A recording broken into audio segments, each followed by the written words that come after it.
successful. I wanted to be a successful lawyer when I was a kid. Wow! Kasi di ba sabi nila yung mga unang pangarap naman daw natin, hindi daw laging nagkakatotoo kasi marami siyang influences kaya kung bakit yun ang gusto mo Influence yun ng mga nakapaligid sa'yo. Siguro nangyari din sa akin yun. Kaya gusto ko maging abogado kasi unrealized dream yun ng tatay ko.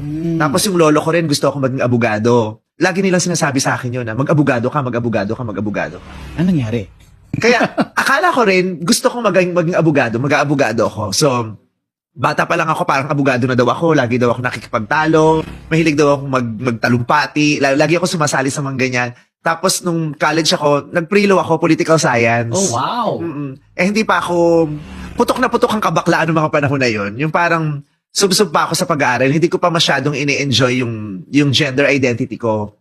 Kaya, aral ako ng aral. Pero, nung na-expose ako sa mga kaibigan kong bakla, mas na-discover